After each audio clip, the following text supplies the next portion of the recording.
There's our special guest joining us. We're so excited to have him here. Clayton Landey is here. Clayton, welcome to the show, my friend. Thank you, Jim. Pleasure to be here. Thanks for the invitation. Just a treat to have the conversation with you. I've been doing this for over 50 years now, and over 400 film, TV, theater, commercial credits. You might remember me, 3 seasons on Knots Landing, a year of Days of Our Lives. I was a regular in the first half-hour series, comedy series for HBO, First and 10. Done. I think we're talking because I'm coming up as a guest at Stellar Fest. Done a bunch of sci-fi and horror, Nightmare on Elm Street 3, Star Trek Deep Space Nine, had a recurring role on Stargate Atlantis, had fun on Babylon 5. But probably more people saw me get sucked down the drain by the Blob than anything else I've ever done. Isn't it amazing what sticks? Uh, Pun intended well, with the Blob. nice pun. Well done. Well done. Thank Yeah. you. We were having such a great conversation, folks. I bet viewers you love and wish you could always hear the conversations that, the on-air host or the journalist or whoever has with the guest off air, right? There are some Just wonderful prior, when they nuggets. cut away and come back, right? Right. Best stories ever. The best stories are the ones, right, exactly, that you don't get a chance to hear. Well, there's a few that he shared with me moments ago that are really cool.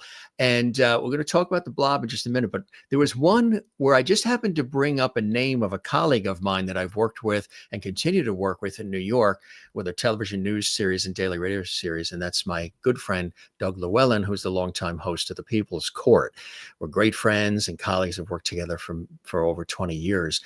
And I mentioned that there was a special where they were opening up the vault in, I believe it was the Chicago area, looking for the treasures inside the cave, the vault of Al Capone. Yes. And Geraldo Rivera, I believe, was hosting it. You are a very special guest, acclaimed television, film, and stage actor extraordinaire, Clayton. Actually had an opportunity to sort of morph into a Geraldo Rivera character. I got to Tell us play about that. They asked me to audition for Pump Up the Volume.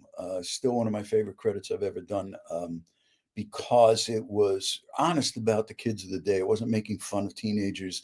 It wasn't talking down to them. It gave them an opportunity. The script was terrific in that it was kids getting to talk about who they really were. Christian, you might remember Christian Slater, Samantha Mathis, one of the great screen kisses of all time. And they were looking for a TV reporter to frame the whole thing. And they were a little kind of enamored with Geraldo Rivera at the time. And I watched Geraldo and got him down and did my version of Geraldo Rivera. And that's what got me the job, and ended up being just one of the great times I've had on film. That's amazing. It really, really is. And, I love your background. The background is so secretive. It's all blurred, but it is his special place in his home that is just Clayton's world. Matter of fact, I think on the outside of the door it says Clayton's world.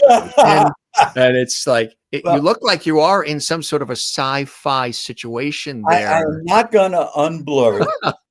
It is the chaos that is going on inside my head, but it's a little bit of everything I've ever done. There's sports, there's horse riding, there's pieces, cover pieces, theater pieces, awards, scripts, plays, things that I've done. And it's the one place in the house where I'm allowed to let chaos reign. The rest of the house, my wife will not allow that to intrude on reality. This is the place I get to just disappear. You get to play and have fun and do your thing, which is absolutely awesome. Well, I actually come in here to do when I'm working on a role, when I'm working on a piece, The scripts, and I'm also a writer, so I write in this room, and we've got a couple computers going, so I can work on a script. While as I am with you on Zoom, I can be with my writing partner at the same time, and it gives me that opportunity to just let my brain go. And whereas some people need clarity and specificity, everything has to be clean so they can allow artistic expression, I need the chaos so I can just pull bits and pieces out of the air. I like that. That's a good way to do it. It's funny because I'm somebody similar where I always try to, prevent chaos, avoid chaos, sweep up chaos, take care of everything. But yet, when there's a fire, I'm drawn right to it. And I think it's the nature of being in these industries, right? Where you've got Hmm. to think fast and move fast and act fast and respond fast. For you, how did you first get into it? What inspired you to go into entertainment and become an actor, a prolific writer, You and know, dive into TV, film, stage, and all of it? it's funny. I teach and I coach and I mentor working actors and kids who are on the cusp of breaking free. And I always tell them about having that plan, that 5-year plan. What do I do this year to get to? What do I do this month? What do I do this week? What do I do when I wake up today to get on that road? And all I really did was just follow my nose, one step, one foot in front of the other. Uh, if you'd have told me when I was on the streets of the South Bronx that this is who I was going to be, we probably would have brawled. Um, South Bronx. South Bronx. Yeah, I'm in the Atlanta area now, and they hear my Oh, voice well, and they want to know where I'm from. And I always say I'm from the South, South South Bronx. is from the. I'm from further out east on Long Island, so Oh, we're on the island. Uh, do you know? Let's see. Well, born in Nassau and grew up out east in Suffolk. Do Oh, you have any okay, sure. relatives on the island? I spent summers in Ronkonkoma, Oh, okay, yeah. and my Did you wife go was, out to of the course, lake too? yeah. Lake Well, that's Ronkonkoma? which is one of the funny things. There's no lake in Lake Ronkonkoma. The lake is in Ronkonkoma. Right, isn't it? Right, exactly. Yeah, Um, that's cool. So you know Arthur Avenue, all the breads oh, and absolutely. Oh, yeah, yeah. Little good Italy of the pizza. Have you Bronx. found good pizza in Atlanta? There is a couple of spots. I have my favorite spots. I don't know if I'm going to announce them on the air. I don't want them to get too crowded. But Juniors, Antico, The Hearth, these are favorites. Um, I actually, well, in high school, I did it for fun. It was a good when I played ball, and when the season was over, if I did a show, that meant I didn't have to go home and do homework, and there were girls, so let's go do musicals. That's fun. Um, in college, I was playing ball. I had a bad year, and I had to recover. And one of the football players, a couple of football players, were taking a dance class, and they said, "Listen, you got to get your grades up. You go take this class. If you just show up and you take every class, you're going to get a B. And if you do anything in a show at the end of the year, including pull the curtains, you'll get an A." So I was working at the UC. It was back in the day. The hair was down to here. I got a couple of hippie chicks to dance around me. I plugged a microphone into the record player and I sang lead over Sha Na Na's Remember Then. The Earls recorded originally, but it was a Sha Na Na version. The teacher was Patsy Swayze, and that's Patrick Swayze's mom. Right. And Patsy was a choreographer for the Atlanta Ballet. She choreographed Urban Cowboy. She saw what I did and said, "You need to be in the drama department." And she got me into the department with an audition. And I got cast in a show 2 months before I graduated, going to New York. So 3 days after graduation, I was in rehearsal in New York. And Hmm. then a theater company here in Atlanta found me and brought me down here. I was here for 6, almost 7 years, and ABC found me here and brought me to LA. And That's then incredible. I was in LA for about 30 years and decided to retire, come back here because Atlanta was always in the back of my head. A beautiful, warm, strong, supportive, artistic community. And I knew that I would be happy to come back here and re-involve myself and embrace that community because I knew it would embrace me. And then 6 months after I got here, the tax incentives hit. And it's been a new career. It's been film, TV, theater, commercials all over again. It's really amazing too to have that opportunity to sort of get the start, like you say, in New York, and then have Atlanta as part of that toolkit, and then LA, and then come back to Atlanta. Do you make your way back up to New York for work as well when I as have needed? not in a long time. I've gone back to LA. I've done a bunch of things down in New Orleans because this is a center for the Southwest. But Atlanta has exploded. I got my film TV. I started here in the '70s. Norma Ray was my first feature. Um, that was, gosh, a little sidetrack. That working with Sally Fields and the first Oscar that she got. I'm not saying I was the reason. If you want to think that, that's okay. But I had one line. but that film is now in the Library of Congress, National Film Records, um, Film Registry. And I guess I've worked with 10 other Academy Award winners since, but that's the only one where I've actually worked with the person creating the role that got her the award. Um, Which was uh, amazing. why Yeah. did I go on that tangent? So I since being back, I've done a bunch of film and TV. I did a series with Tyler Perry. I did Bingo Hell. I was one of the leads with Academy Award nominee Adriana Barraza down in New Orleans. But this market has exploded from there were maybe $250 million worth of work here when I left. I came back, there was 757 million with about 700 actors. Now there's over 4,000 actors, and it's a $4.5 billion film industry. The amount of work, the amount of material you've been a part of, we're talking about well over, 40 films, which is incredible. You do tons of commercial work too, right? I've done a ton of commercials. I've been in a bunch of national commercials. I've done over 90, 95 commercials. Um, uh, Entire campaigns. I was the Gulf Energy guy. I did Geico. Um, I love one of my favorites. I'm here in Atlanta, and they came down.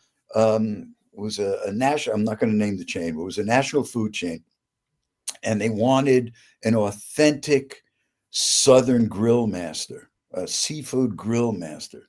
So they came to Atlanta to find that guy. And I'm a skinny Jewish kid from the Bronx.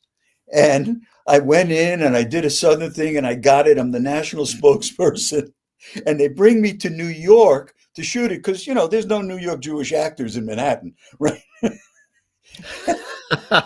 And they brought my wife and I up there. We had a spectacular time in Soho and out on the beach. And the whole time they came out to see the spot, I stayed in this Louisiana kind of Cajun character and just did this party. We partying. And they bought it 100, hook, line, and sinker. You're an actor, you're an actor, you're an actor. Doesn't matter where you are. That is so cool, huh? Yeah, it's been fun. Do you like doing the commercials? You know, I used to say I did commercials because it fed my theater habit. I'm not going to say you can't make a living doing your theater. You can. But in our business anyway, there's only 3% of us who really make a living as a working actor. And I've been incredibly fortunate to have been in this business for over 50 years. And this is what I do. How great is it to get to do the thing that you love and do that all day, every day, and just be that person and find all your different avenues within that business to fulfill yourself creatively. I'm filled with gratitude and joy to have that opportunity. I pitched a script that never got picked up. I was at the height of my career, late 80s, and someone said, "You're living your dreams." And I was like, "Well, I'm living somebody's dreams. These aren't even dreams that I had, but I'm living everything that I'm doing is someone's dream come true, but it's not me." Great idea for a script. The guy wakes up and he realizes that all his dreams have come true, but for someone else. And I thought, get Jim Carrey for this role. I pitched it. It didn't go anywhere. Wow, that's incredible. But that's my life. It's dreams come true. I've done hundreds of episodes of television, and just to be able to do that, the sweet spot is getting on that set and being with people who are doing the thing that they love doing, and it's paying the bills. I'm a huge union proponent. I'm a national board member. I'm past president of the local, all of that, because this business has given me so much, and I feel that need to give back to it. So we spend our time doing that um, because they provide that opportunity, And I love it because Georgia's a right to work state, right to work for less is what it means. But the question is really, who's covering you? Who's giving you that opportunity? And one of my favorite questions to always ask is, name me your top 10 favorite non-union Academy Award winners. All right, give me your one. Who's your favorite? They don't exist because those are the professionals, and the professionals are in the union. and they protect us and keep us safe on the sets and allow us to make that living that we so gratefully do.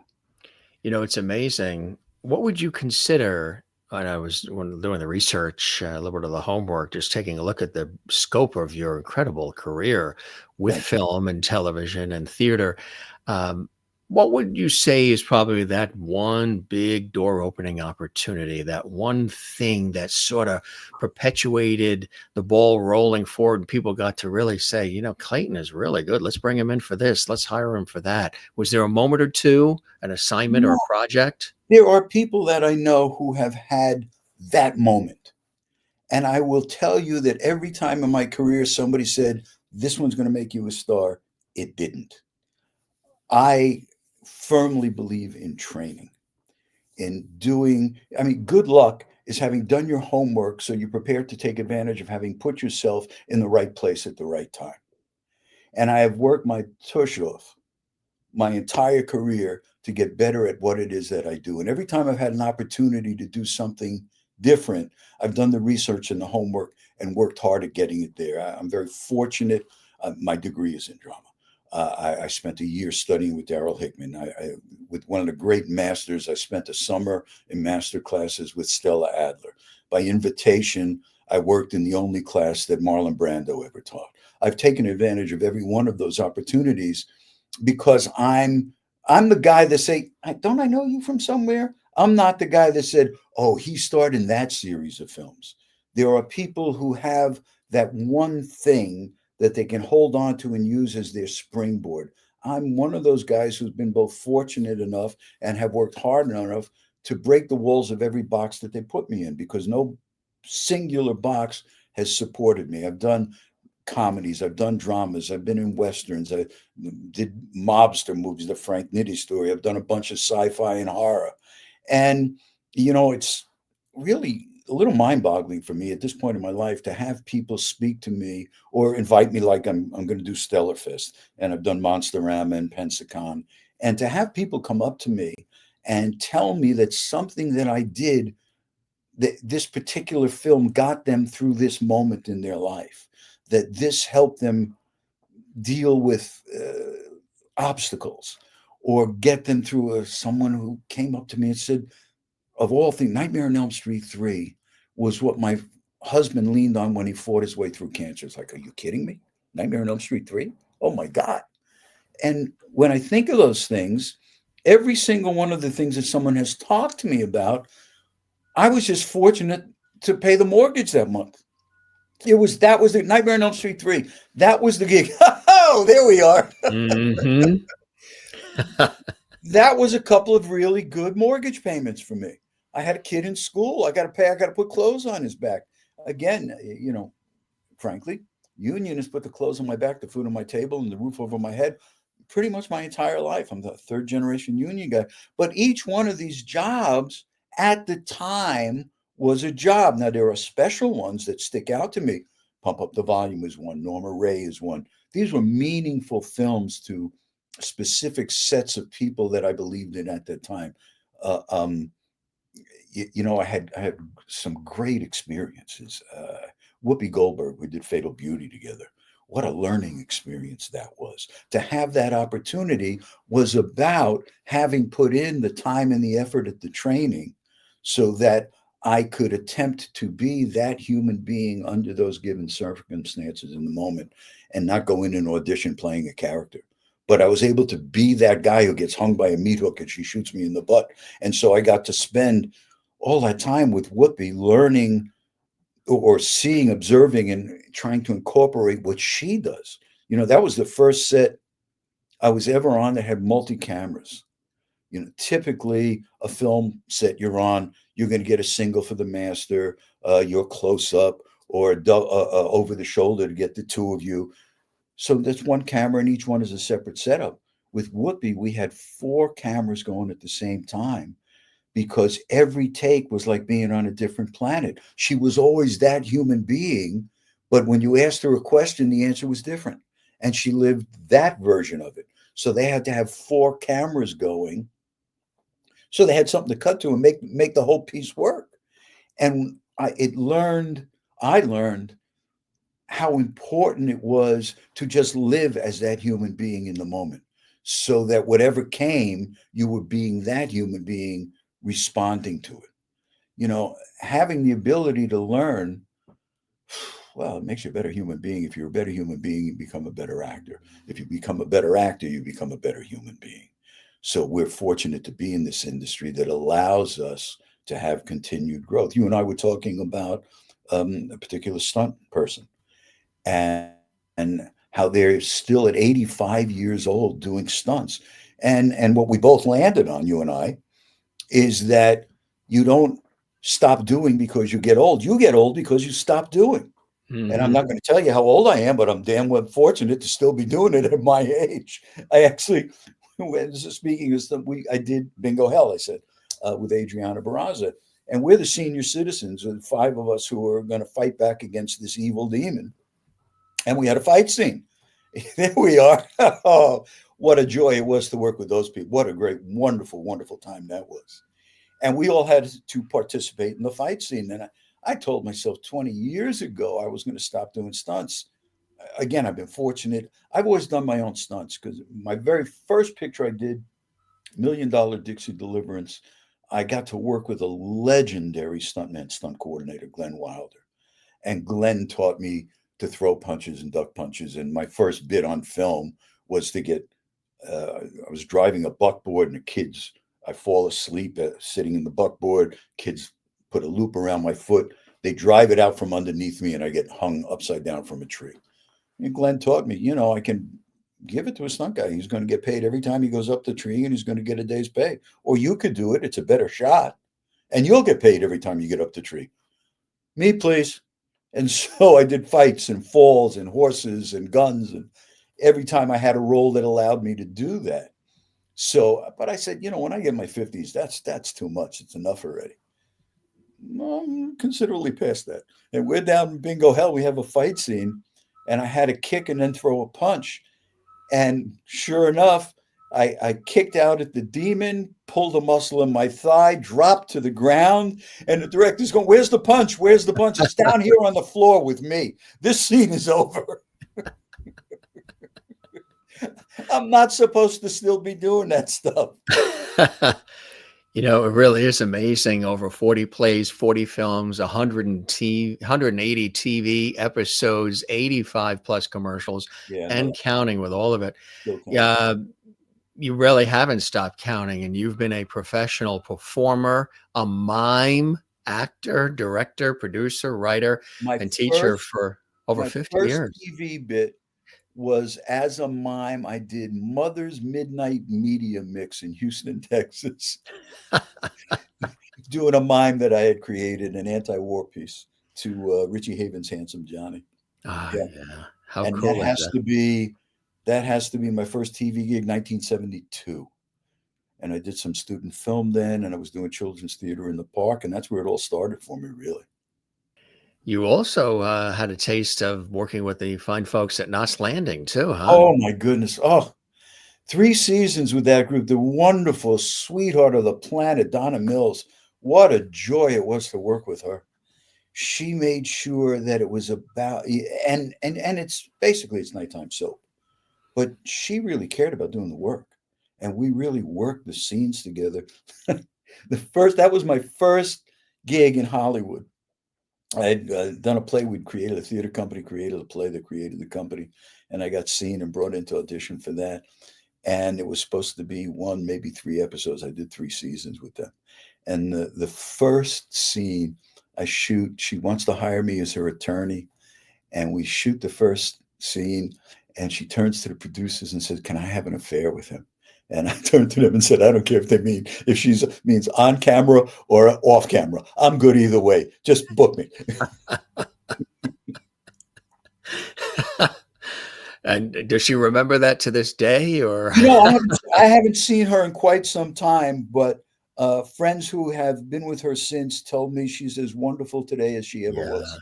yeah, absolutely, She yes. was such a professional. What did she do? Play Misty for me with Clint Eastwood. I've Mhm. never forgotten that.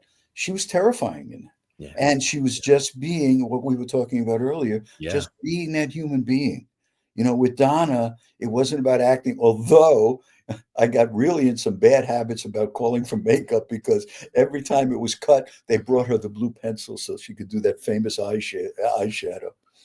But it was all in service of telling the story, which is what we're supposed to be doing as actors.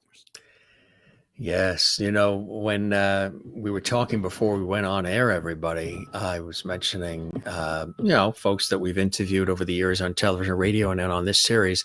And he says, "So why do you have me here on this show, on the Jim Masters show?" I said, come to think of it, I don't know why, because he was evil Gregory on Days of Our Lives and stirred things up as Gregory.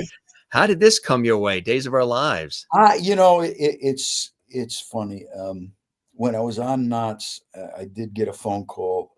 My agent wanted to know, and he said it like this: "Does a Clayton Landey do soap opera?" And I said, "Jesus, Clayton Landey would jump at the class, but a Clayton Landey, probably not."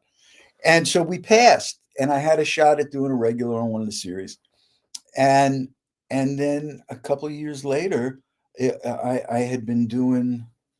Oh, I did a number of guest spots back to back.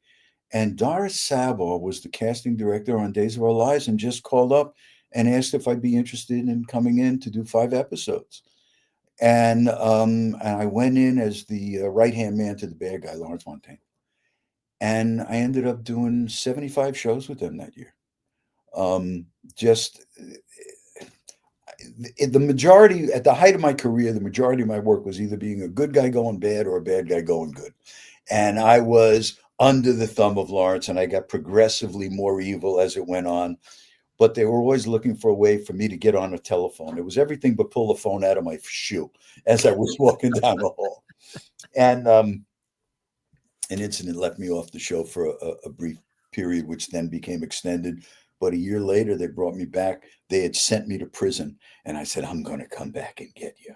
And it was funny. It was one of those. And I thought it was going to be, we were talking about that. And I can't remember who it was on General Hospital who went upstairs to take a nap and came down yawning 12 years later. I thought they were going to do that with me coming out of prison.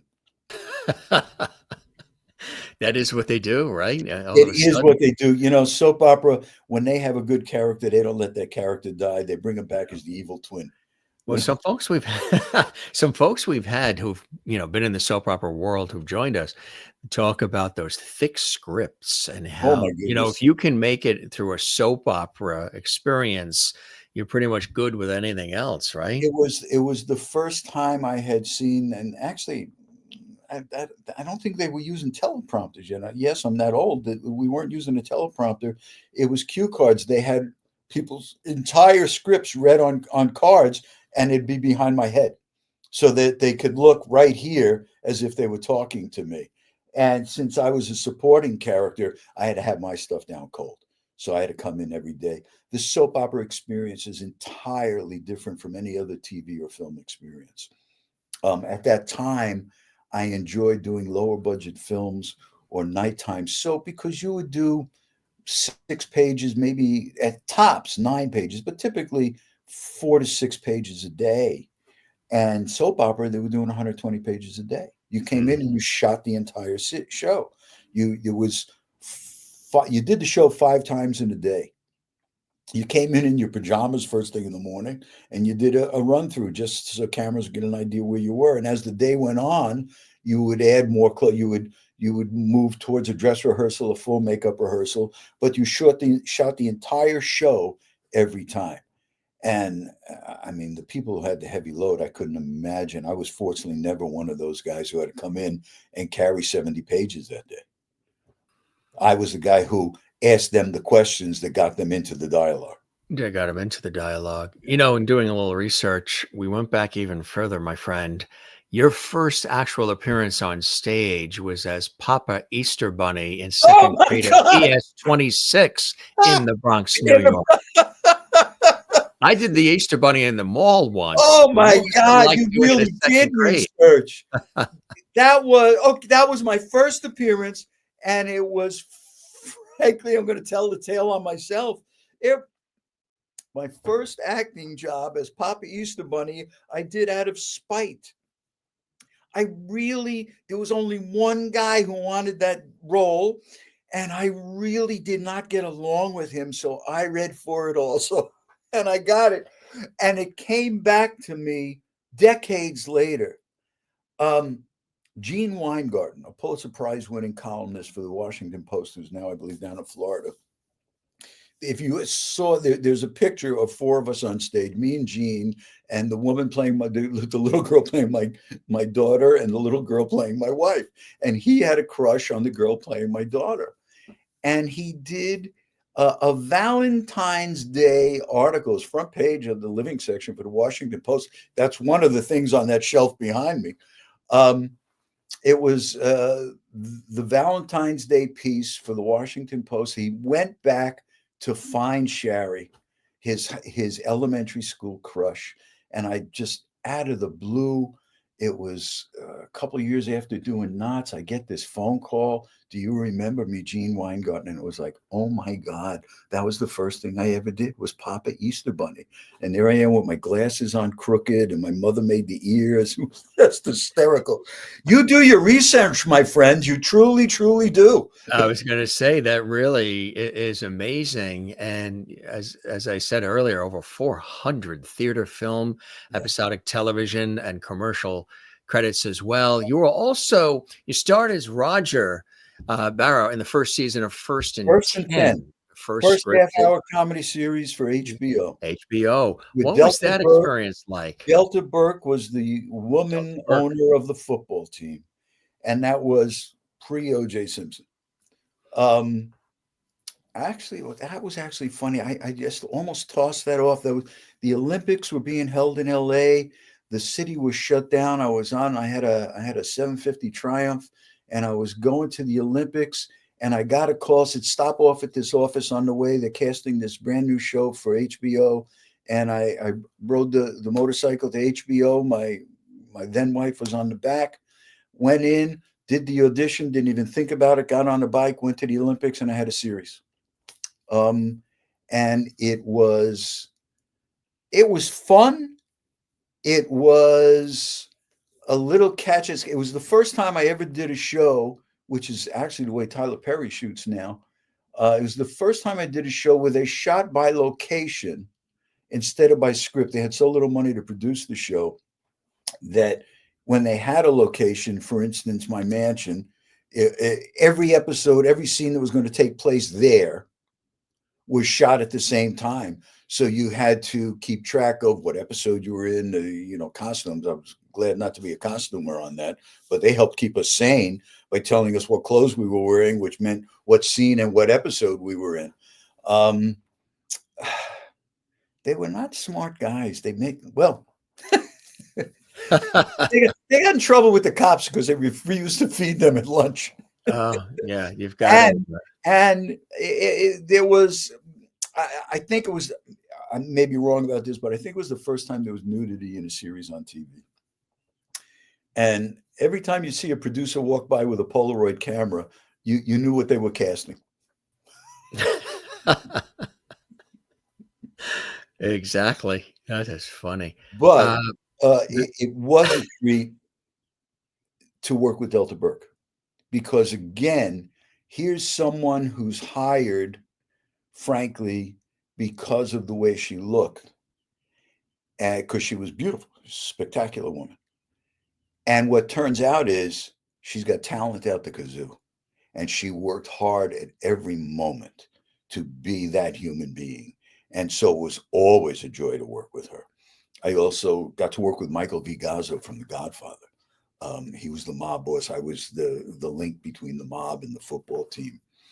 Gazzo, if you very memorable as the mafia boss who slits his wrist and dies in the bathtub so he doesn't become a witness against the mob. Gazzo also wrote Hatful of Rain, one of the great theater pieces of its time. Incredible. What do you, when you take a look at the work that you do you have a preference for the serious roles, the comedic roles, or you'll take on whatever they bring you? I will take on whatever they bring me, whatever I'm fortunate enough to have an opportunity to do. And And one of the great joys of doing this is the variety of the work I've been able to do. Um, Again, I'm not that guy. I'm not a Tom Cruise or John Wayne where you see that guy and that's the character, the characterization. We want that type of human being. I'm able to fit into many different boxes, and it's given me a livelihood and a long life in the business. You know, only 3% of us in this business make a living. And I've been fortunate enough to be one of those 3% because I can fit in so many different boxes. Have I had more fun doing some stuff than others? Yeah, there's nothing more fun than doing a Western. When I was a kid, we'd climb over fences to get on that one little patch of grass in the Bronx to play Wanted Dead or Alive. And then there I am. Oh, the Cisco Kid was one of my favorite shows when I was a kid.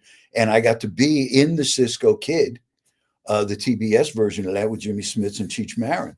I got to, oh my God, did you do your research? Holy mackerel. That was, Yeah, what, cool what, stuff, huh? what a treat. Well, you're doing good stuff, man. You're finding stuff that I didn't even know still existed. I got to Oh, really? draw on the Cisco Kid. How about this? What? Oh my Clayton in the God. 5 classics. He Yes. sings too, folks. He does it all. I grew up in the How Bronx. cool Doo-wop is is my this? thing, man. Doo-wop is my thing. Yeah, I got to do a little bit. Doo-wop, right? Yeah, Exactly. yeah. Dude, that's the 5 classics refers to the group and the 5 pieces on it. Still of the Night, Remember Then, The Wanderer. You know, I did 5 classic pieces for it. Yeah, that was a lot of fun. How cool is that, But huh? but let me just tell you what a treat. I had this fight scene with the Cisco Kid with Jimmy Smits.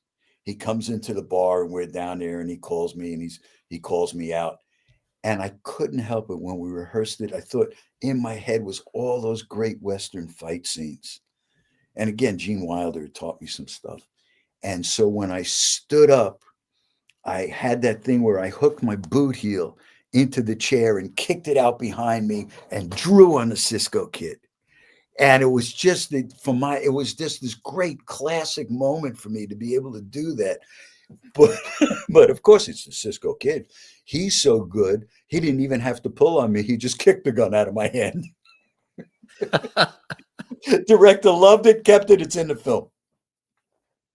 You know, that's really amazing. Sometimes that's what happens, right? They'll have the one take and they'll say, maybe we'll do another one. And they'll always sometimes go back to the first take because the first take was so good, Well, you you know, can't really perfect it.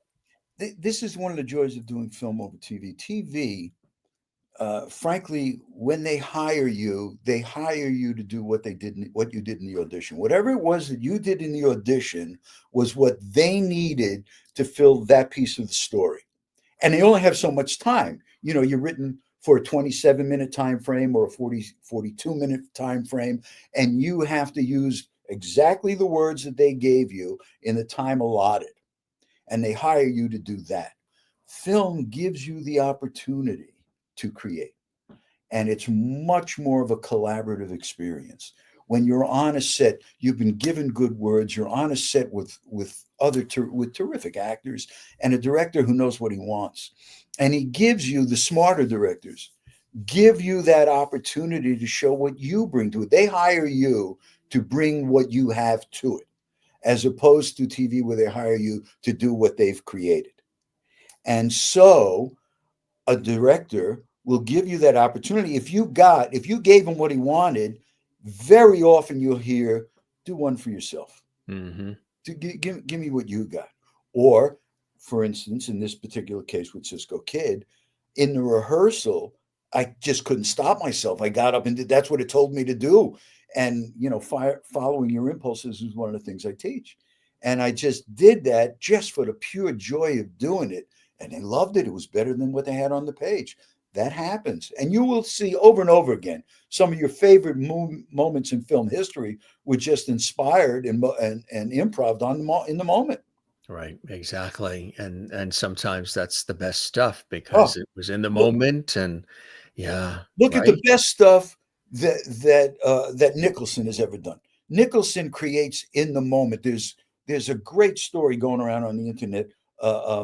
Matt Damon talking about what Nicholson created in the film they did together up in Boston, and how he took a moment and expanded and expanded by changing a word and changing a word. He continued to tell more about his character by just doing the word a little different, by saying, I shot him or I buried him, how he created in that moment and fleshed out what was a beautiful moment in the script to begin with, but told so much more of story because you have the brilliance of Jack Nicholson. Absolutely.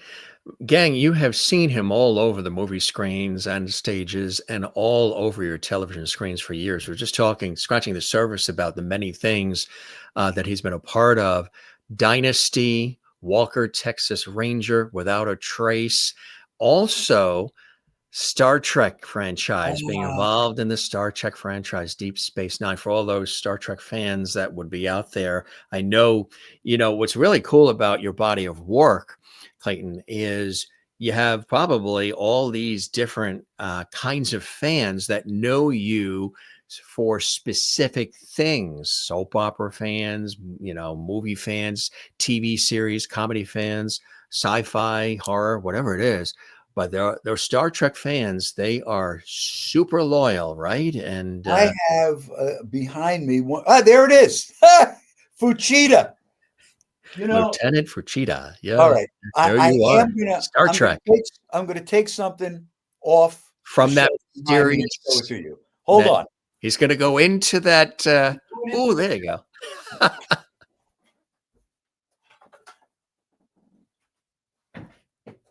Wow, look at that. It's the bust that they used to make the life mask for the Blob. And that's Fuchida. How cool is that? What is it made of? Plaster of Paris? The bust is plaster of Paris. The Fuchida piece is a synthetic rubber thing, an applique that they make on you. And both of them were kind enough. We had so much fun doing both of these pieces. Very few people get their pieces, their facial, from Star Trek. They don't like that leaving the set. And they were very kind enough to offer that to me. So I have the one piece on top of the other that I keep on my shelf behind me. What was it like being a part of that Star Trek franchise and that iconic role? I'll tell you the biggest treat about it was that I was able to have my son and his friends who were in elementary school at the time in Hollywood at Wonderland Avenue School come down and visit me on the set. So they got to sit in the captain's chair on the deck of the spaceship Enterprise. Wow. So all of a sudden, it raised my status at that school with those kids way up. And today, people, they remember. And I'm sure when you go to these events, conventions, in this case, Stellar Fest coming in Atlanta, people will come to you and they'll want to talk about the role and everything. And they can tell you things about the roles you've played to a T, right? Sometimes you might be like, oh, yeah, that's true. I did do that. They remember it. People have quoted lines to me from shows I forgot that I did. It's incredible to have had that kind of impact on people. It amazes me. And I'll tell you, it is such a joy. I get so much joy from doing these shows to have all those. I mean, basically, they're paying you to have people tell you they love you. What's wrong with that picture? And go figure that's ever going to happen in a lifetime. Speaking of pictures. Oh, my God. Oh, my God. Angela Lansbury, Murder, She Wrote. Yeah. That you're finding stuff is unbelievable. Digging deep. Are you your own research team or do you have an army out there finding this stuff? Host, producer, all of it. Wow. Right here. Buck stops here. I got to tell you that again. This was another one of the great treats for me. I was on Knots Landing, and as a result, they offered me this role. And it was the first time I ever just got a straight up offer. I didn't have to come in, audition or anything. And what I'm doing there, is reliving my brother when he was a biker. Yeah. And of course, I got to work with the phenomenal, great Lifetime Achievement Award, Academy Award winner, Angela Lansbury. How does that happen to a kid who's grown up on the streets of the Bronx? You know what it It's is? It's you're the real deal. It's the authenticity. People know that you are you. You're going to take on these roles and you're going to give it 110% and then some. But they know even underneath those roles, you are the real deal. There's no airs about you. There's no highfalutin nature about you. You're still the guy that grew up in New York City, in the Bronx. You still have those roots. You still have those sensibilities that, let's make something happen out of dust, character about you that I think keeps you grounded. And people realize that when you're going to be on set, and you're going to be working with people like an Angela Lansbury or others, you're going to get it done, and you're going to do it, in an efficient way, in a way that provides this realness Jim, man, to the you choked role. me up, man. That is so very kind of you to say so. I'm really getting emotional about it. It's so very kind of you to say so. Um, I really care about what I do. I love doing it, and again, I'm incredibly grateful to have been able to do it all these years. And just, I'm going to point. I'm going to talk. Yeah, we were talking about my favorite thing all day, me. So let me take a moment. There's just to show you variety. Right now, you can stream on HBO the Great Lillian Hall that I recently did with Jessica Lange, where I play her agent. To show you the variety, Bingo Hell is still on Amazon Prime. Yeah, oh God, you're unbelievable. You found all of this. This is unbelievable. The You know Great what my Lillian father, Hall. you'll love this line, especially coming from New York with the New York wit and wisdom. My father, who's originally from Astoria, Queens. Queens. Yeah. Yeah, the Irish Italian neighborhood. He was the Irish side. He's the Irish side. Grew up, 2 blocks away from Tony Bennett. Knew Tony growing Wow. up. So my father, when I was 7 years old, said to me, Jim, I'm the fifth James. So it was Jimmy, always remember when somebody says something kind or nice to you, Mhm. always take the time to thank them for it. Always. Take the time to thank them Always. for those nice words. Then ask them. Now, I'm 7 years old. He's giving me this sage advice, which actually I realized as we moved along, it holds true today. Jimmy, always remember, thank them for those nice, kind words. And then ask them to please put those words in writing and address it management. Oh, that's great. That's fantastic. Well, you learned your lesson well. Dad, yeah, Irish dad from Astoria, New York City. Early on. What about your family? What about your parents and the family? Was there art in the home, entertainment in the home? Eh, How did growing up in New York and having the family around you, how did that add to who Clayton is and has been Well, all these years? I, I, I come from a hardworking blue collar family. My father was a printer. His father was a printer who became big and deeply involved in the Printers Union. My mother was a secretary, although I probably gave her a lot of joy because she had great appreciation for theatricality and lived to a certain extent vicariously through me in my career. Um, my father was a boy soprano who taught himself a blues harmonica and a jazz harmonica. I have an aunt who was did a lot of community theater and that kind of stuff, but there was no real push towards it. It just came along and it developed. And the one thing I did have is a supportive, loving family who supported me whatever it was I chose to do. They just wanted to see me succeed, and education was important, and succeeding was important. To take advantage of the opportunities that were given to me because every generation was supposed to do better than the previous generation. Exactly right. Beautifully said. That's really what it's all about. And, you mentioned this. This really is something special, which you, again, you said you can stream now, right? Yeah, well, there's three things that you can stream right now. The Great Lillian Hall, and that was unbelievable to be able to work with Jessica Lange. I'll tell you what, Jessica Lange kisses you, you're having a good day. Uh, um, but again, a multiple Academy Award winner. And also on Amazon right now, you can stream Bingo Hell, and you can also stream A Sunday Horse. Three very different pieces of work. I'm a Bingo Hell. I'm this guy, uh, just a local handyman, and this is our family of choice. And I'm an upscale agent. I'm Jessica Lange's Broadway agent in Great Lillian Hall, and in Sunday Horse, I'm a horse trainer, a down to earth Western guy. So you really get to see that it doesn't matter what box you try to put me in. I'm going to find a way to get into another box. You're going to find a way to get into another box. Exactly. You even guest starred in the pilot Snoops as well, God. which is amazing, and starred in the pilot Used Cars for Used Cars. That CBS. one broke my heart, man. I thought that. See, there's another one. This is the one that's going to do it for you, kid. This is the one. Oh God, Deborah Harmon, me, Fred. Oh, what was Fred's last name?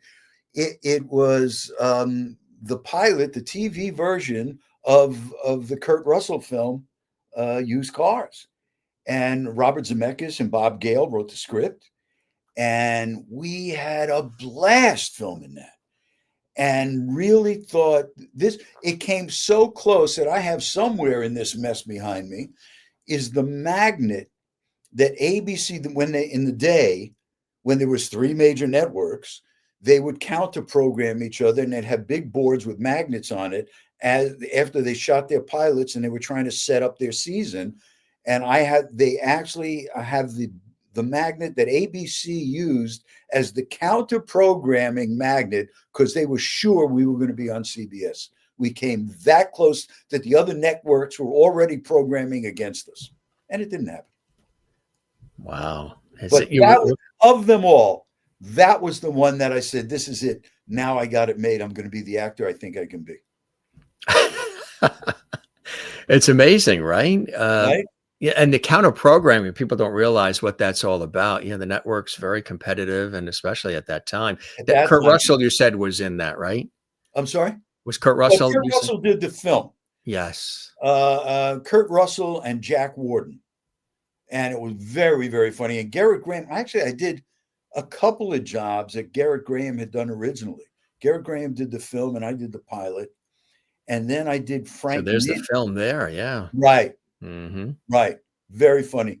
Deborah Harmon played that role, and Fred, gosh, I can't remember Fred's last name, who did the Kurt Russell role. Mm-hmm. And then I did Nitty, the Frank Nitty story. Graham was supposed to do that. And he got in a knockdown with Anthony LaPaglia and ended up getting booted, and I got the job. Sometimes that's what happens, right? Always remain on standby. It's unbelievable. There's one guy that I replaced Graham a couple of times, and then there's another guy, Joe Hall, I think was his name, who replaced me twice. And one time they brought him in to replace me and then brought me back to replace him, replacing me. You never know. This business will knock you down and pick you right back up again. Exactly. Another one too that people will remember, Stargate Atlantis. Stargate Atlantis. That was a treat. That was one of those ones that I'm kind of proud of because I was the dark horse. It was a recurring role, had an arc, 2 out of 3 episode arc up in Canada. And I went in, when I went into the audition, it was every other guy that was there had been a series regular on a major. He was a star of his own show. And I was the only guy who'd always been the supporting guy. And there was actually 2 guys there. I had guest starred on their shows and they didn't even say hello to me. It was one of those. And I went in and I do what I do and I got the job. And, there are precious few jobs in this business where everyone is a joy and a treat to spend time with. I can think of really twice, if I can say it, there's always one asshole, one jerk on every set you go to. There's always one. And if you can't figure out who it is, there's a pretty good chance it's you. That show, Yeah. there was none. That needs to be on like billboards, and if you can't figure out who it is, It's it's you. more than likely Probably you. you. They treated it was like the best family you were ever invited into. Every single person on that show, from top to bottom, they always say the fish stinks from the head down. Not on that show, it was perfume from top to bottom.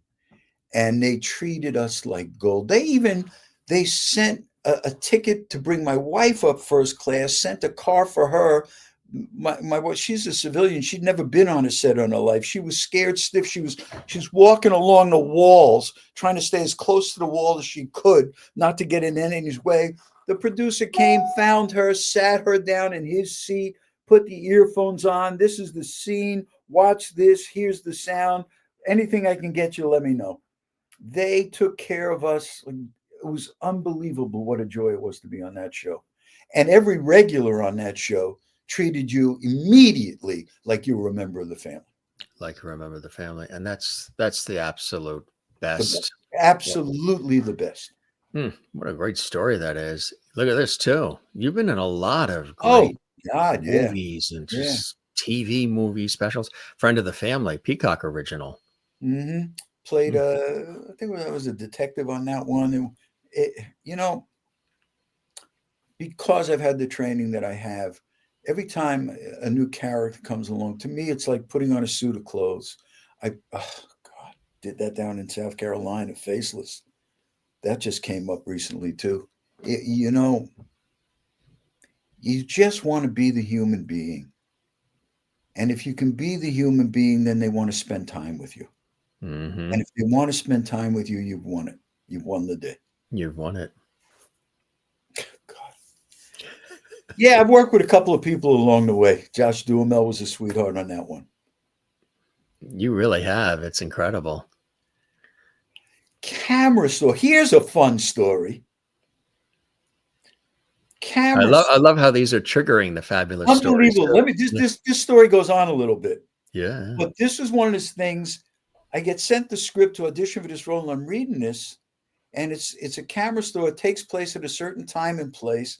It's a camera store in a mall in the 80s. And I'm reading the script, and I said, wait a minute.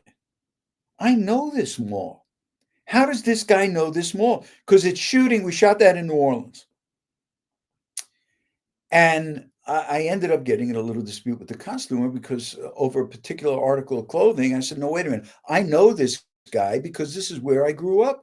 This guy who wrote the script actually went to the mall that my wife worked at and my best friend worked at when we were in high school.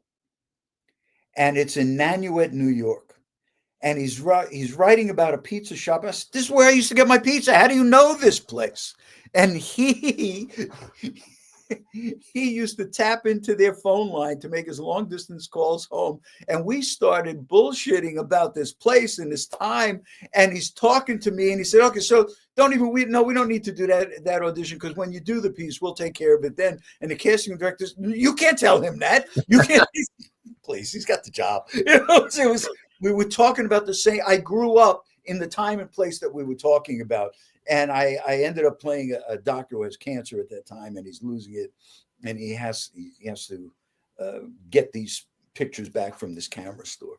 And it's like, I know, don't tell me what the guy wears. This is what my doctor wore. Could I just wear that at instead of that at?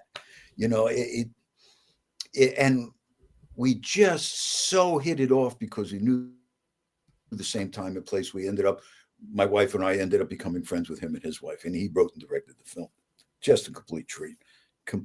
Out of nowhere in New Orleans to find someone who ate at the same pizza shop I did in Nanuet, New York.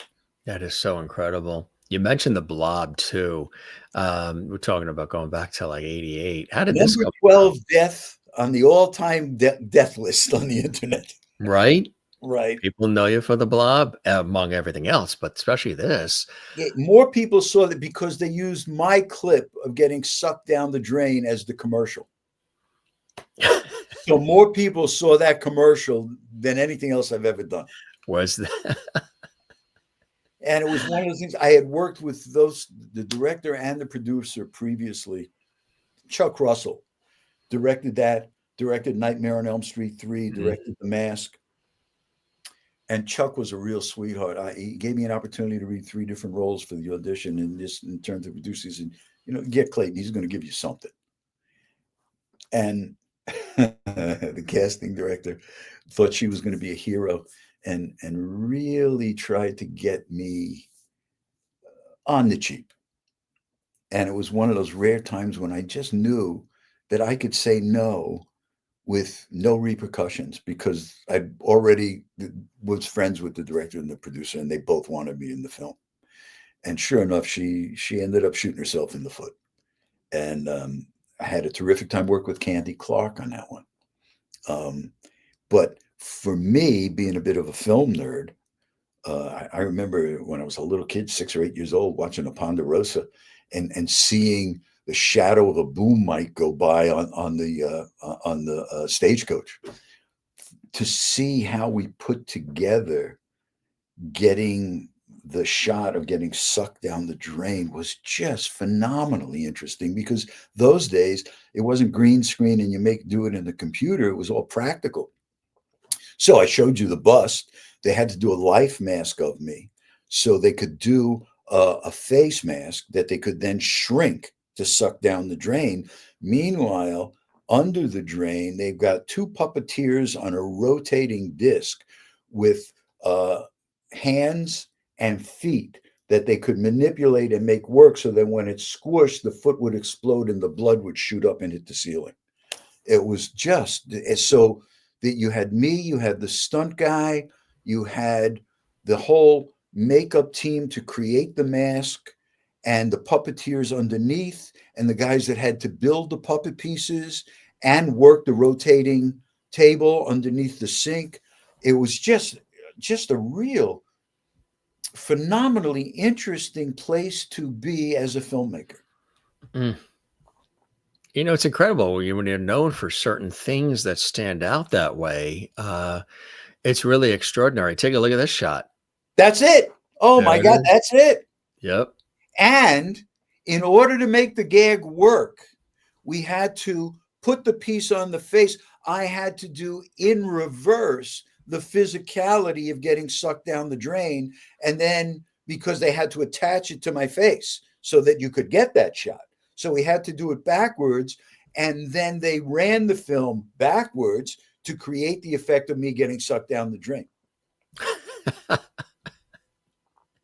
That's amazing. So, to have so much going into just that one shot, which then becomes the iconic shot. Yeah, absolutely. Speaking of iconic shots, look at this. Oh God, here we go again. I've done a bunch of things down in New Orleans now. This is Queen of the South, and I play a Cajun in that one. So again, they took the Jewish kid from Atlanta, from the Bronx, to go be a Cajun in Louisiana. I've also been brought from here to New Orleans to play the mayor of New Orleans in a film, because apparently there was no actors in New Orleans who could do their own accent. You even were on, now we're talking about, if you just look at the body of work, folks, 90210. Oh, geez, yeah. Beverly Hills, 90210. Yeah, that's right. I played an agent in that. So I played an agent twice now. I was one of those characters' agents in that film, in that TV show. And the TV series. 90210. God, yeah. I forgot it. Here you go again. I forgot I did that. Now, when you show me that, I can remember sitting at the bar in, what was it? The Peach Pit, I think was the name. Yes, it was. Yeah, the Peach Pit. I remember sitting at the diner, the bar there, to do that scene. To do the actual scene. Yeah.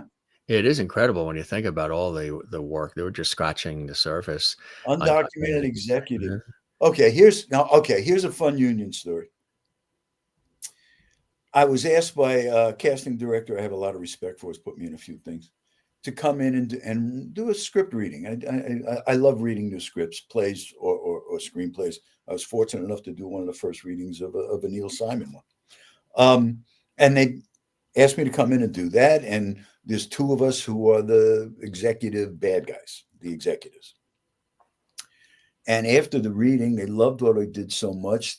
I get a phone call. We're going to turn the role into the third lead in the film, and we really want you to do it. Would you do the film? I said, absolutely. And they said, do you mind doing non-union work? I said, no, I don't mind it at all. I don't do it. But it's going to be a little. I don't do non-union work. If you want me, it's going to take you one phone call to the union. You're going to get some paperwork. It's going to take you maybe a half hour, tops an hour, and then you can use me. And not only me, you can use every other union actor in town. And they turned it into a union film, and 8 other union actors got jobs on that film because I don't do it. Because the union's there for my back, I got to be there for the union.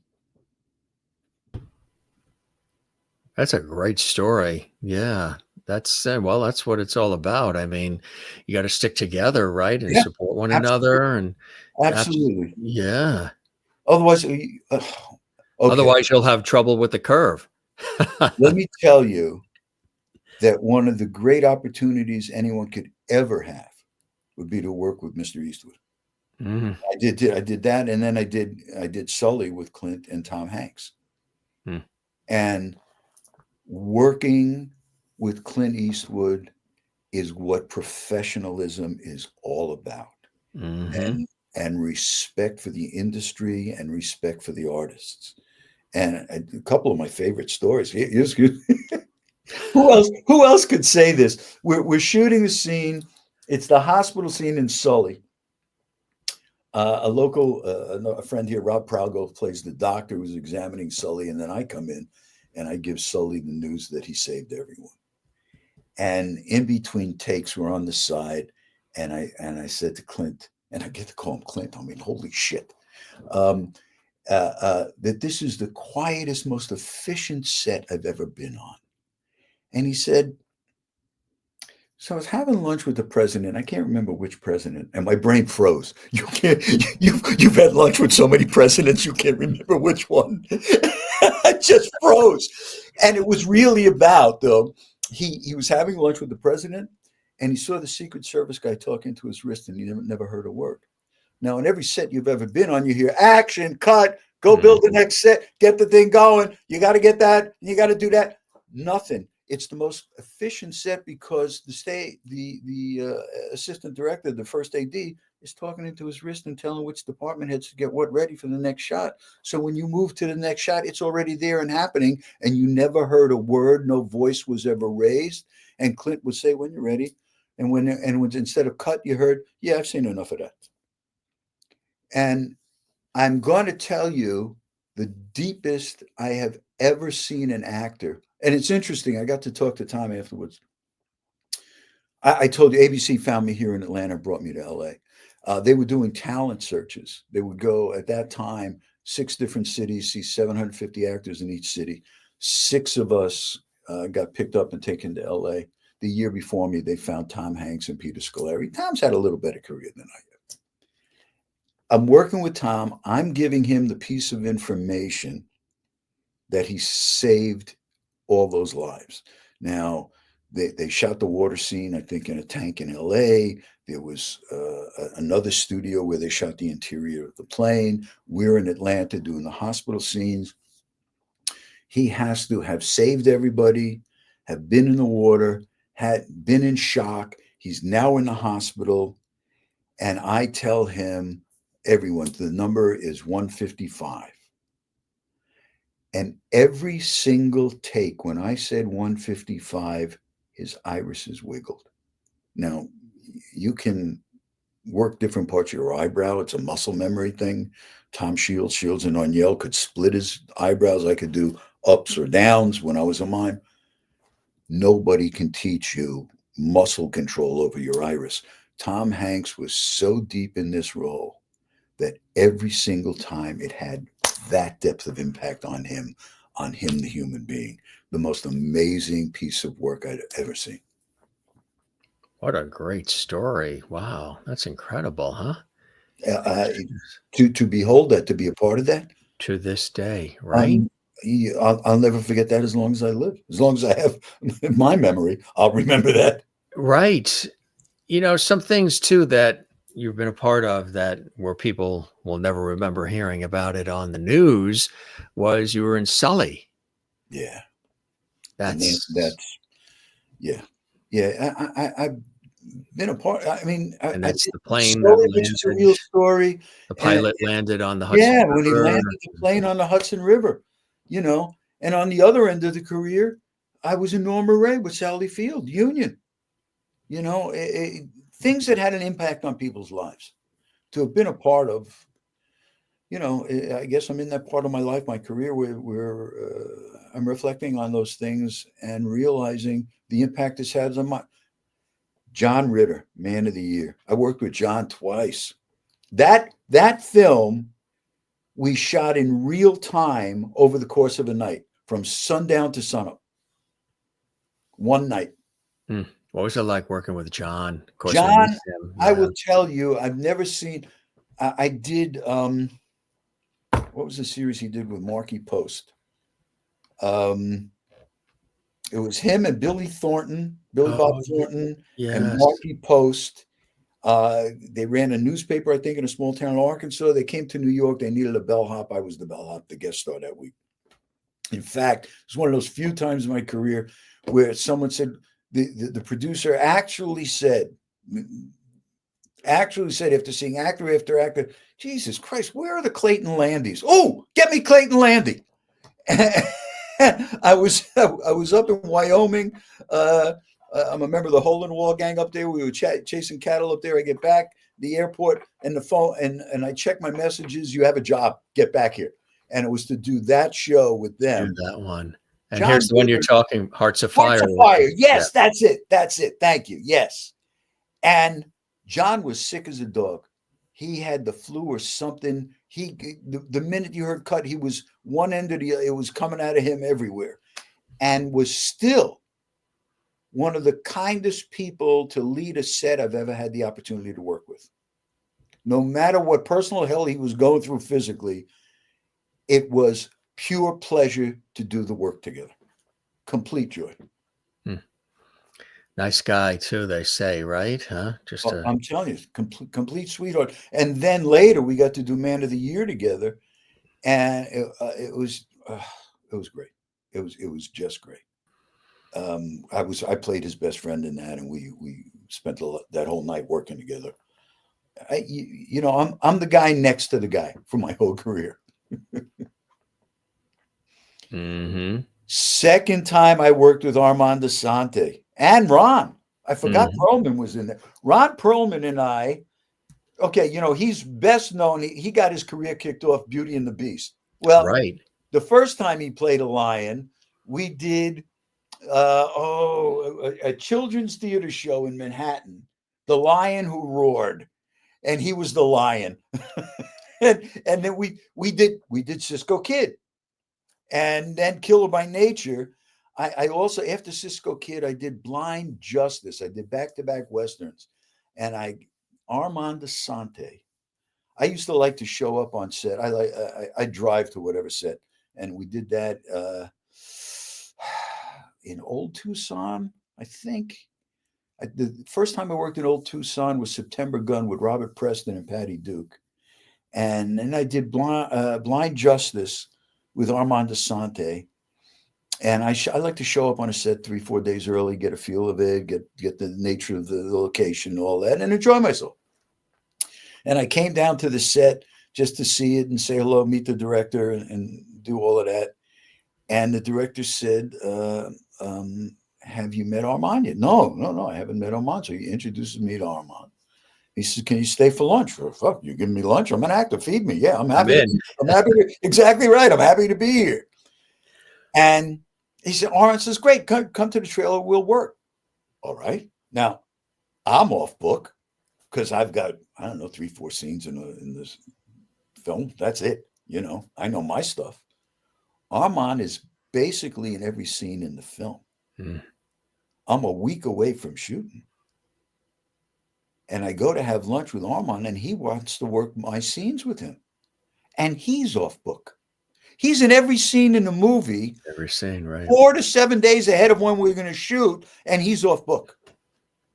That's doing your homework. Mm-hmm.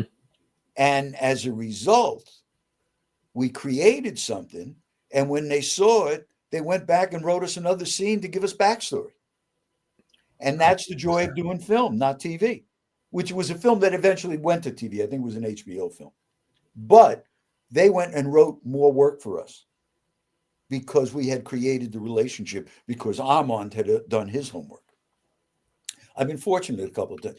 Knots Landing, after by the time I got to the second season and the relationship had developed between me and Donna, the writers would come down and watch us work and then go back and write us stuff for the next episode. You know, when you're working with stars who respect and love doing what they do, things happen, you know. And Yeah. I've also, you know, and I've worked with the divas too, that, you know, well, they'll show up and say the words, what am I saying? Okay, let's go. Right. Exactly. Yep. You know, Mm-hmm.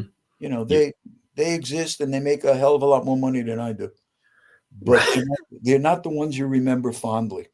These are That's people I remember fondly and have had, I would have to say, a profound effect on me, on the way I approach in my judge period. I think I did 4 judges in a row. That was fun. Those guys were a lot of fun. absolutely right. Yeah, they knew how to make you laugh. They really did. That was a good time, and it was. I don't know. There was the scene. I think there was a stripper who decided to undress in the court, and they cut away. Oh, Air Rage. Air Wow. Rage. I think that was a military one that I did, running around out in the those Vasquez Rocks outside of Iced tea. Yeah. yeah, Mm-hmm. yeah. So many. I mean, it's just really. Quiet Cool, James Remar. And that was where I worked with Nick Cassavetes on that. I became friends with Nick. We paddled around for a while, which eventually led to me doing She's the Lovely, which became She's So Lovely, Travolta and Sean Penn. But this is for me. It was the last John Cassavetes script ever produced. And that's because Nick and I, we were part of the Nick was the head of the gang and I was one of the bad guys in the gang. And we became friends and he brought me in to read that. And I got to meet and hang out a little bit with John Cassavetes and Jenna Rollins, who two greats of our industry. And Oh, to do absolutely. a John Cassavetes script and was the last one produced, holy mackerel. Just a phenomenal opportunity, and work with Sean and Just Susan Lucci. Susan Lucci and Tim Matheson. All right, I'm going to tell you a story, and it's frankly, and it goes to. We're trying to get Tim on the show, so if you bump into him at a coffee shop, I've worked with Tim a couple. No, great. he's on the other side of the country, He but is. he directed me in Drop Dead Diva. Years later, I worked with him on that, and he was a tremendous guy, really tremendous guy. And I'll tell you the truth. It was also while I was doing Days of Our Lives, and I don't talk about this a lot. I had cancer. I had kidney cancer when I did Days of Our Lives, and actors were so sick. I had a tumor the size of a tennis ball in my kidney, and long story how we found it, and it had nothing to do with actually having it. And I go for my second opinion, and we see this tumor, and it's the size of a tennis ball. And I said, "What do you do?" He says, "That comes out." And I got cast in The Woman Who Sinned. And Doc Hollywood, you had to get insured. They didn't even find it, but I knew I had it. And I said to the doc, I said, "All right, how long have I had it?" He said, "We don't know, but it's been there a while to grow that big." I said, "So can it wait another 3 weeks?" This is how sick actors are. I got a tennis ball sized tumor in my kidneys, but I just got this lead role in a movie in a week. The Woman Who Sinned. Can wait 3 weeks till I wrap this movie. Yeah, well, yeah. So the day after I wrapped The Woman Who Sinned, I had my kidney taken out. And Tim Matheson's mother actually put together a prayer circle to pray for me that I would recover from the cancer. And one of the sweetest things anybody ever did for me. And then I saw Tim years later, then when I did Drop Dead Diva, and thanked him for that. And here's another one of those I'm going to make you a star kid. The director was Michael Switzer, who I think also directed Nitty and something else I had done. And none of them were related. And I think every time he cast me, he didn't remember casting me the time before. And a week after having my kidney out, I'm at the wrap party for The Woman Who Sinned, drinking a beer. And Switzer comes up to me and says, I can't believe what you did for me. Oh, you are definitely starring in my next film. And I never heard from him again. Welcome to show business. It's amazing how that works out, huh? I know, right? So I And suppose that's the story of the woman who that's sinned. the Woman Who Sinned. I suppose if I tell you the names of the people I love, I should mention occasionally one of the ones who turned out not to Who be the person. didn't turn out to be Not the person they said they were. Susan Lucci was a sweetheart. that was a great one. We went to. Oh, Sent Susan me Lucci, huh? sweet, sweet, sweet person. Really lovely to work with. Sent me huge flowers at the hospital. Yeah, lovely, lovely person. And That's the same thing. I mean, what did she have, 11 or 12 Emmy nominations in a row before she finally got one? And that's how hard she worked, was that she was always the one you wanted to give it to because she worked so hard and did such great work. exactly right. Yeah. Look at this one. Down for whatever. All right. If you say I was in that, I'll have to take your word for it. You're in everything. What the hell is that? Yeah. Down for whatever is ringing a bell. That Killer by Get down for Nature. whatever. Yeah, Yes. that's ringing a bell. I think I was a cop on the take in that one. He's a judge. He's a cop on the take. Yeah. He does it all. Good guy going bad, bad guy going good. That's me. It's amazing. Like I was saying, the body of work is extraordinary because Army Wives, Single Ladies, 24. You've been in Las Vegas, Jag. You enjoyed Jag, right? I enjoyed Jag, but Vegas I enjoyed more Yeah. because that was the second time I got to work with James Caan. Oh yeah. And we got on that. I did a racer. A couple of funny stories there. My favorite divorce story. James Caan had just gotten divorced, and he said, she wanted half of everything. I said, you want half of everything? I took out a chainsaw and said, there's the dining room table. Here's half of the dining room table. Here's half of the couch. But on Vegas, we got to hang out a little bit. Or I should say I was fortunate enough to get to hang out with him because I think one of the great actors of his generation. And it turns out we're just a couple of Jewish cowboys from the Bronx. Like I said, I'm a member of the Hole in the Wall gang. I showed quarter horses. I owned and showed for about 15 years.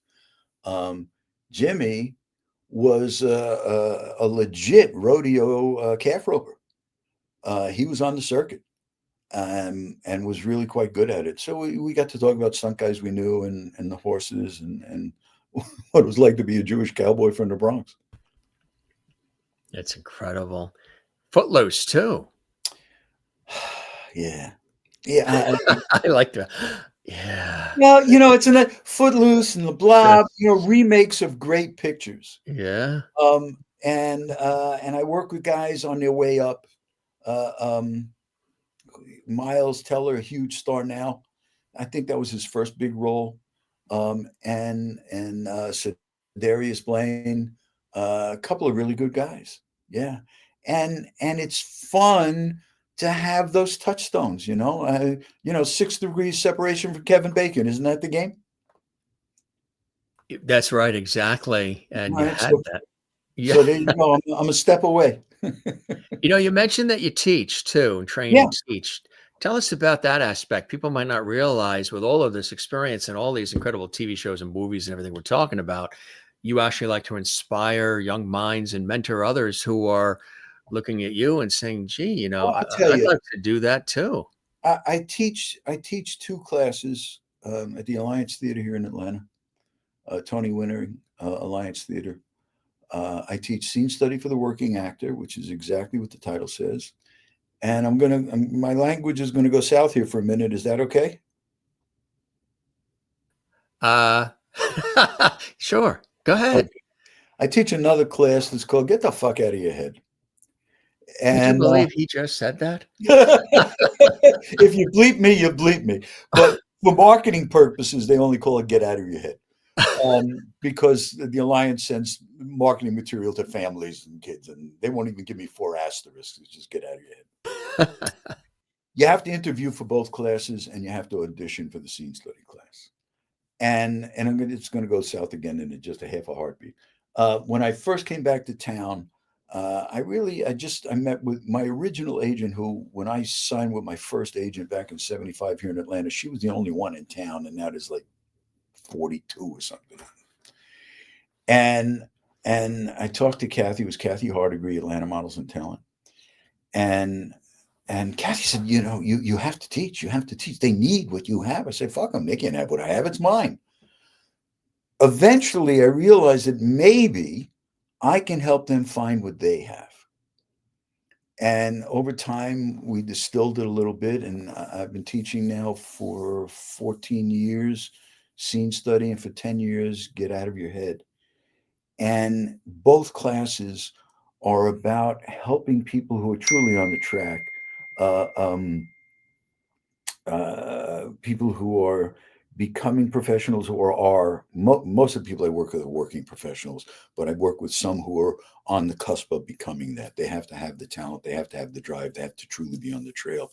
And it's a joy to teach and mentor these people and help them sharpen their tools, help them find how to make their process consistently successful for them. And the surprise to me, never having wanted to teach or projected being a teacher, that I get as much joy from them when they get the gig as I get when I'm doing the gig. It's a huge surprise to me. And at this time of my life, it really gets my creative juices, my passion for what it is that we do, really cooking. In fact, I taught last night, and I have a class full of really talented human beings who can bring it every time and get there. And our job is just to help them sharpen the point on that spear, get there sharper, get there quicker, go deeper sooner. A great joy. And once they've worked with me, I maintain a relationship. And whenever they have questions, whatever, it's completely my pleasure to mentor them. And I have any number of people who come to us from film, TV, Broadway, and go back the other direction after working with us, getting those first jobs. One of my students right now just got her first equity job. And I would tell you that for me, the biggest success I've had in my career, I have one student who went from my class directly into Yale. And the Yale Drama School accepts no more than 1,400. They get, I don't know how many a year, but they accept 1,400 applications a year. And out of those 14 applications, they accept 4 students. And my student was one of those 4. It's a great place to be. It really is. I have a lot of friends that have graduated from there. So to be able to graduate from that is quite a feather in the cap for them and for you, Looking to inspiring and you, mentoring them, look at the level of talent they're working with there. Unbelievable. Who've gone on and on and on and on. Any Yeah, number of Tony winners, Academy Award winners, and was well started at Yale. Names, icons in the industry. exactly. Right. Yeah, it's incredible. We just talked about so many different things, Tank Girl and Scary Movie, and Well, it, don't it, it it's just there's for someone not better going or to talk about. worse. There's 2 of them right there. The Dukes of Hazzard. That was my first guest starring role in The Atlanta, Dukes of Georgia. Hazzard. Dukes of I mean, Hazzard. Oh my God. That was at a time though, right place, right time. At that time in Atlanta, if you wanted me at 26, 46, 66, there was only me. They were looking for 46-year-old me and they got 26-year-old me instead. Look at this shot. Boom. What the hell is that? Yeah. What is that? Isn't that cool? It's you. From what? That is, let's see. Where is this? You've done so much. I It's have like no idea what that is.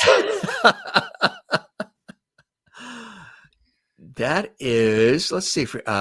Warren was a United States Marine Corps Major General active during Day 5.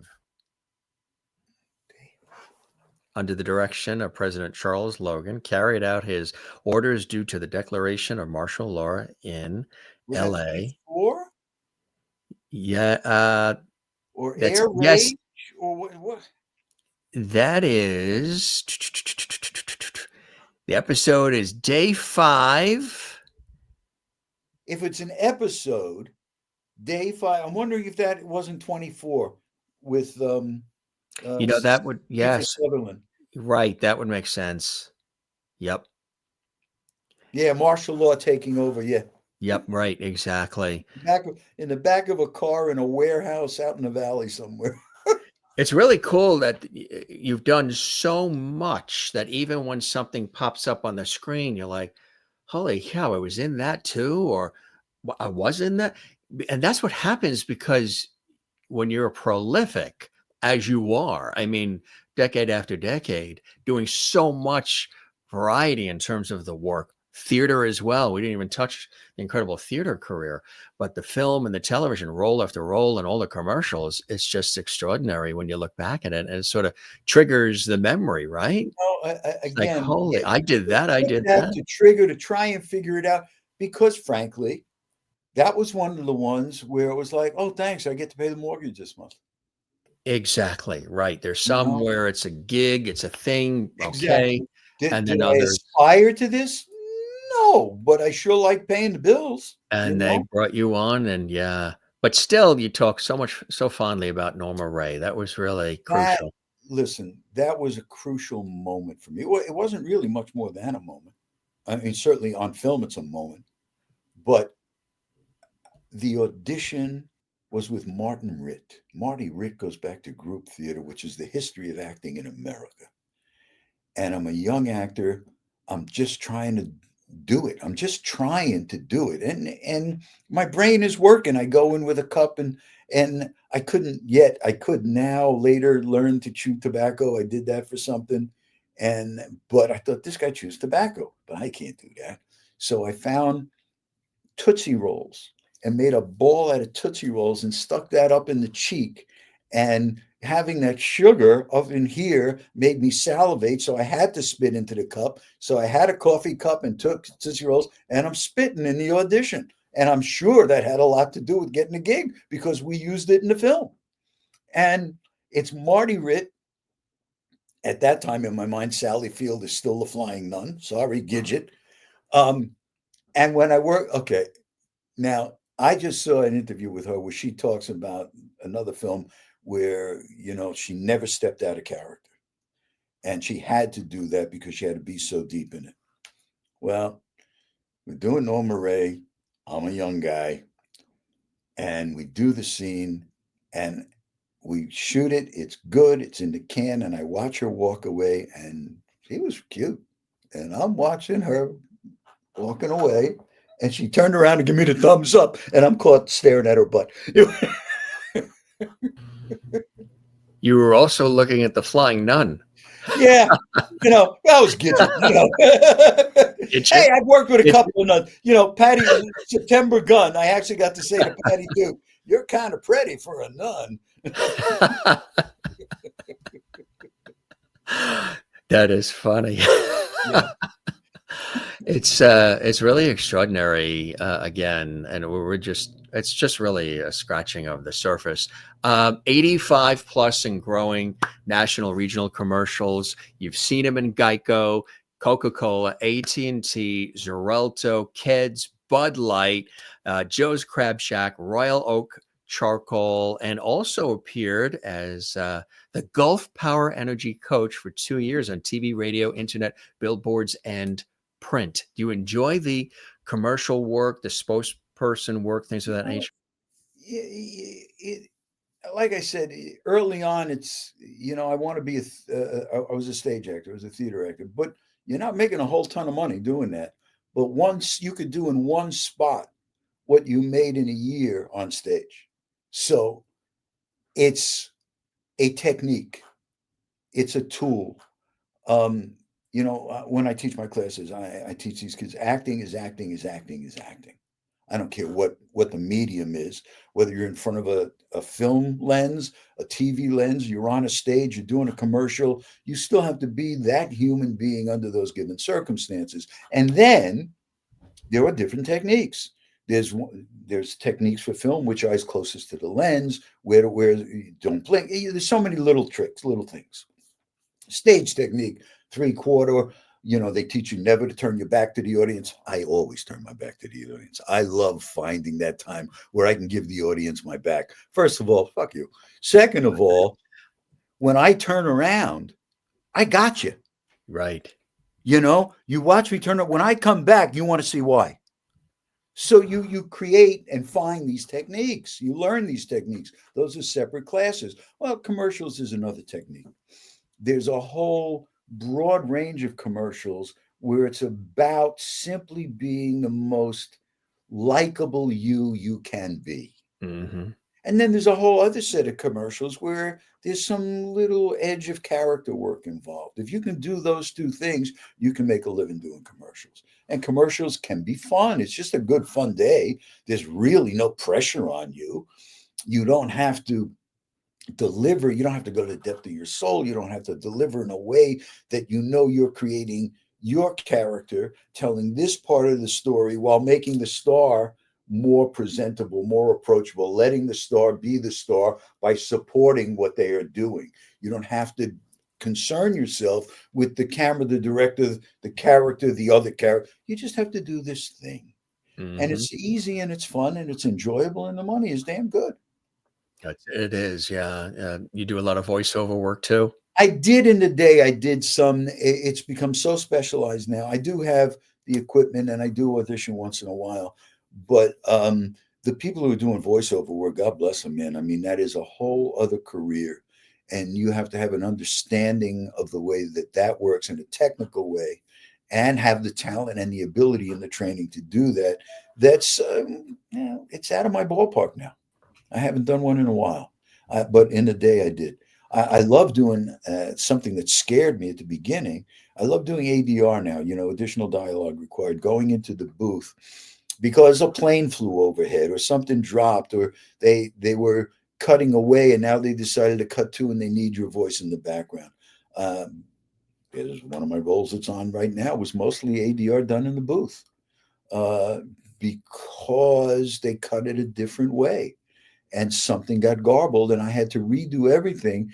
And there's a technique to that, to recreating in a sterile booth, watching yourself on the screen, getting the words to fit the movement of your lips with the same intention and the same needs, and still having the relationship with that other human being who's on the other side of the planet right now, got nothing to do with you.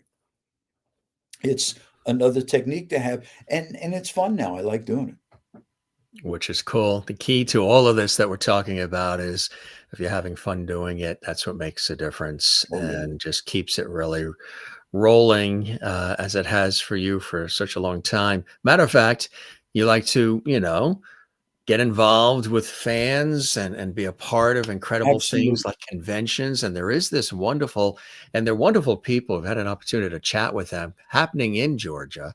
Mm-hmm. And it is Stellar Fest. It's coming up April 4th through the 6th in Duluth, Georgia, Sinesta Gwinnett Place.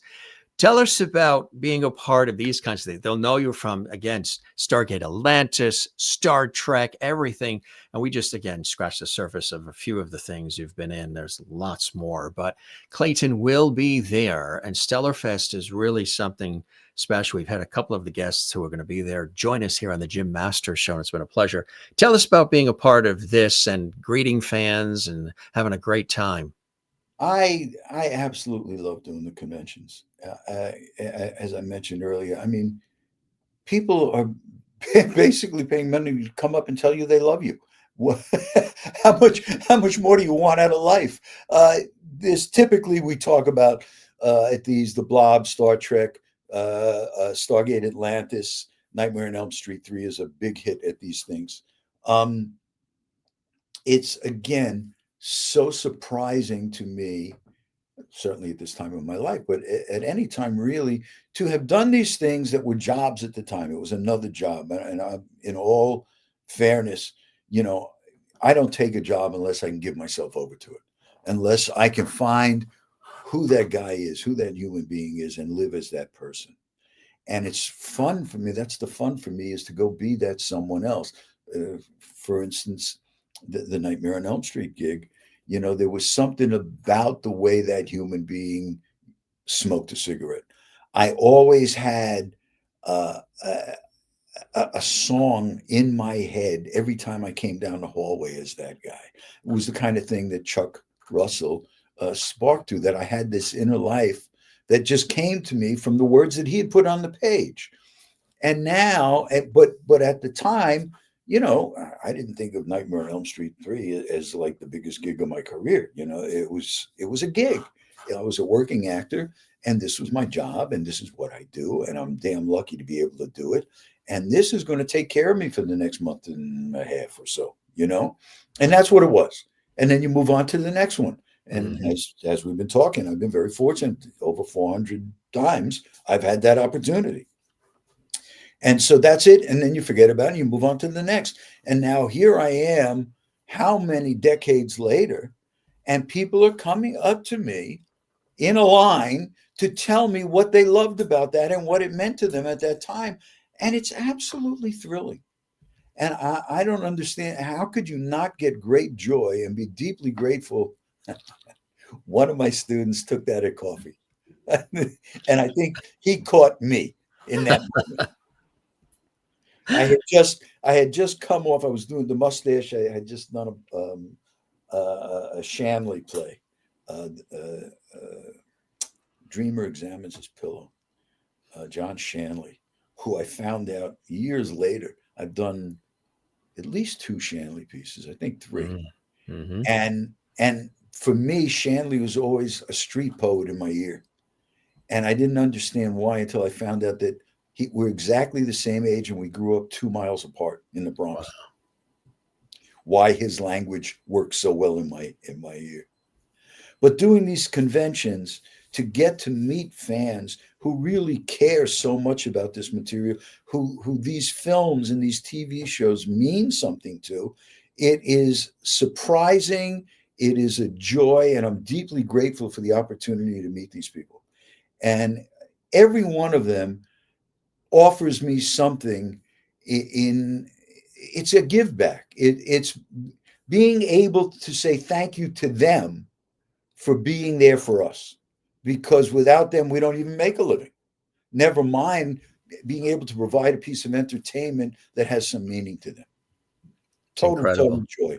And here's that information, folks, if you want to get tickets too. If you're watching this a year from now, it will have passed, but they're probably doing it every year. Stellarfest.org. It really is an incredible event, and they all come together, and some of your favorites from film and television are there, and like Clayton's going to be there as well. And down, say hi. It's just a joy for me to say hello to you. Stellarfest.org. Again, it's a huge event. People come from all over the country and beyond to be there to see some of their favorites from all genres of movies and television and so much more. And Clayton will be there to say hello as well. So go up and say hi. Let him know you heard about it on the Jim Masters Show. He would love that. We would love it. The Jim Masters Show. That'd be a treat. I love knowing you saw this. Absolutely. And there it is there. And this is what he'll look like at the convention, folks. Or maybe he'll look like that. You I'll will have that just, picture at the table, but I won't be looking like that but he won't be personally. looking like that, or maybe like that. You just never know, right? He keeps us guessing, could be that. That's a great shot. That's that is that Babylon 5? I think that's Hmm. Babylon 5. That's, yeah. There's your website too.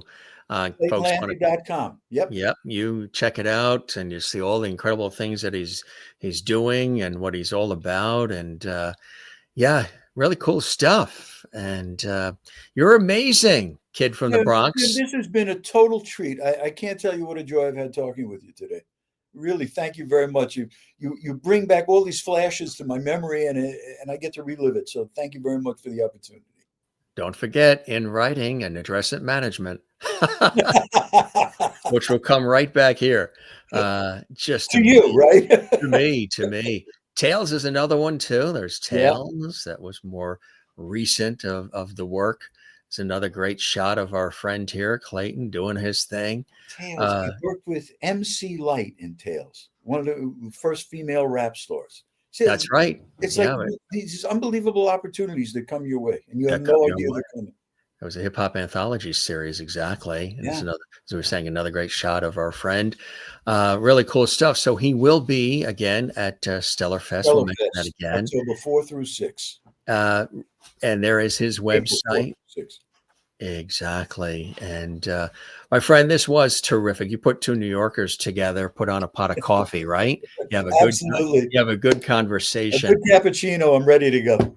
You are welcome back here anytime. Spread the word about our show. Everybody tells everybody. If you know other folks I you think will for would love sure, to Jim. be a special guest, you can come on for as long as they want or short as they need on our show, our celebrity talk show series. And really a pleasure getting a chance to learn more about somebody that I've always admired, your work and your tenacity and your work ethic. And you just turn on the TV and you watch a movie and there he is. He's in just about everything and it's extraordinary. So you're doing good. And it's a real honor to have you here on the Jim Masters Show. I'm going to keep the porch light on for you, as I say to all the guests. And I really hope you enjoyed the time with me as much as I have with you. I absolutely did. And I thank you very much, Jim. Been a pleasure. Thank you. You be well and stay in touch. And we'll chat again soon, Clayton. Okay. Stay safe. Thanks for the generosity of time, too. We really appreciate that. You be well. My Cheers. pleasure. You too. Bye-bye.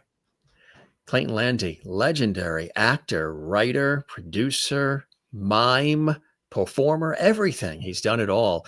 And really an extraordinary conversation. We touched upon so many aspects of his life, his career, growing up in New York City, his family, the teaching and training that he does, all the different movies and epic TV series.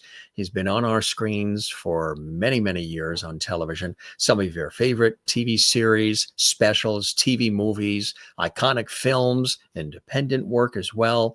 And it's extraordinary. Lots of TV commercials, as we mentioned, Geico and Xarelto and on and on and on, because he's really good at what he does and people want to work with him. There's his website again, ClaytonLandey.com. And there also, for those who are watching now, there is that Stellar Fest that's coming up, and they are great people. They put together an incredible event. This is coming up in the United States. We're here in the United States in the New York area. This is happening in Duluth, Georgia. And so it's really something, and some of your favorites from TV and film will be there. Stellarfest.org is that connection point, that website to check it all out. So good stuff. If you enjoyed this episode and all the episodes you enjoy with our celebrity friends and special guests who stop by the Jim Masters Show, we say thank you for watching, and we would love it if you give this episode a thumbs up, like on the YouTube channel, Jim Masters TV. Matter of fact, this is going to be archived on our YouTube channel, Jim Masters TV, and share the episode on your social media. Subscribe to our YouTube channel, Jim Masters TV, and leave a comment. Drop a comment below for us as well. We would love that. Cool stuff, gang. We say don't forget to love one another, take care of one another.